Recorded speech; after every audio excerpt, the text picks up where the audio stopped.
अगर आपको हमारा वीडियो अच्छा लगे तो प्लीज एक लाइक और चैनल को सब्सक्राइब कीजिए। तो आइए वीडियो शुरू करते हैं।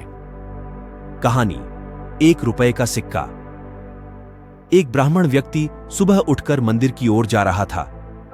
वहां उसे रास्ते में RS1 का सिक्का मिलता है। वह ब्राह्मण के मन में विचार आता है कि यह RS1 रुपए में किसी दरिद्र को दे देता हूं।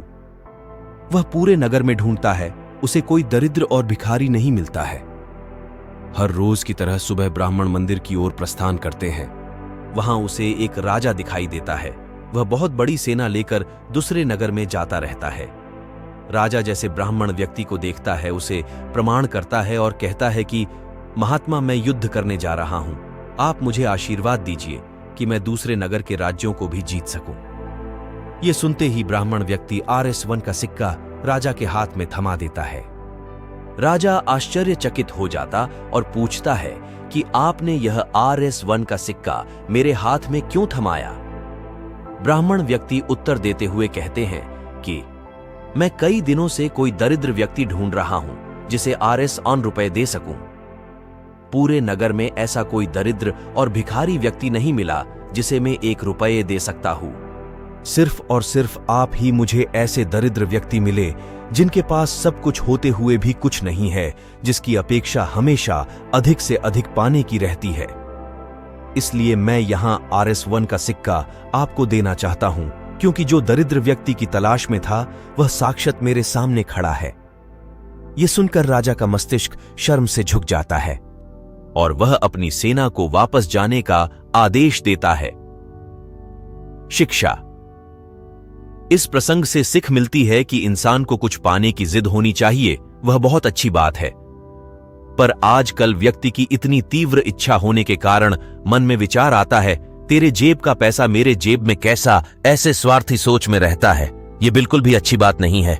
फलस्वरूप उसे सब कुछ मिलने के बाद भी वह दुखी रहता है, क्योंकि उसकी इच्छा कभी खत्म नहीं होती। कहानी सेठ धनीराम। एक गांव में एक बहुत बड़ा धनवान व्यक्ति रहता था। लोग उसे सेठ धनीराम कहते थे। उस सेठ के पास प्रचुर मात्रा में धन संपत्ति थी, जिसके कारण उसके सगे संबंधी, रिश्तेदार, भाई बहन हमेशा उसे घेरे रहते थे। वे उन्हीं के राग अलापते रहते थे। सेठ भी उन सभी लोगों की काफी मदद करता था। तभी अचानक कुछ समय बाद सेठ को भयंकर रोग लग गया। इस भयंकर बीमारी का सेठ ने बहुत उपचार करवाया, लेकिन इसका इलाज नहीं हो सका। आखिरकार सेठ की मृत्यु हो गई। यमदूत उस सेठ को अपने साथ ले जाने के लिए आ गए। जैसे ही यमदूत सेठ को ले जाने लगे, तभी सेठ थोड़ी दूर जाकर यमदूतों से प्रार्थना करने लगे कि मुझे थोड़ा सा समय दे दो, मैं लौटकर तुरंत आता हूं। दूतों ने उसे अनुमति दे दी। सेठ लौट कर आया, चारों ओर नजरें घुमाईं और वापस यमदूतों के पास आकर बोला, शीघ्र चलिए। यमदूत उसे इस प्रकार अपने साथ चलने के लिए तैयार देखकर चकित रह गए और सेठ से इसका कारण पूछा। सेठ ने निराशा भरे स्वरों में कहा, मैंने हेरा फेरी करके अपार धन एकत्रित किया था, लोगों को खूब खिलाया पिलाया और उनकी बहुत मदद भी की। सोचा था कि वो मेरा साथ कभी नहीं छोड़ेंगे। अब जब मैं इस दुनिया को सदा के लिए छोड़कर जा रहा हूं, तो वे सब बदल गए हैं। मेरे लिए दुखी होने के बजाय ये अभी से मेरी संपत्ति को बांटने की योजना बनाने लगे हैं। किसी को मेरे लिए जरा सा भी अफसोस नहीं है। सेठ की बात सुनकर यमदूत बोले, इस संसार में प्राणी अकेला ही आता है और अकेला ही जाता है। इंसान जो भी अच्छा या बुरा कर्म करता है, उसे इसका परिणाम स्वयं ही भुगतना पड़ता है। हर प्राणी इस सत्य को समझता तो है, पर देर से। शिक्षा। हम इस बात को अपने जीवन में भी देख रहे हैं।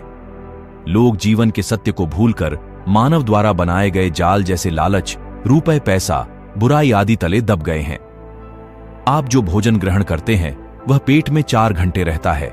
जो वस्त्र पहनते हैं वह 4 महीने रहता है, लेकिन जो ज्ञान आप हासिल करते हैं वह आपके अंतिम सांस तक साथ रहता है और संस्कार बनकर आपकी अगली पीढ़ी तक पहुंचता है। ज्ञान का बीज कभी व्यर्थ नहीं जाता। जो है जितना है सफल करते चलो, सफल करने से ही सफलता मिलती है। हर व्यक्ति को सकारात्मक तरीके से देखो, सुनो और समझो। हम जितना ज्यादा पढ़ते हैं, सुनते हैं, समझते हैं, हमें अपनी कमियों का उतना ही ज्यादा एहसास होता है और इसी कमी को दूर करके हम सफलता की मंजिल की ओर अपने कदम बढ़ाते चले जाते हैं। वीडियो देखने के लिए धन्यवाद और अच्छा लगा हो तो लाइक और चैनल को सब्सक्राइब कीजिए।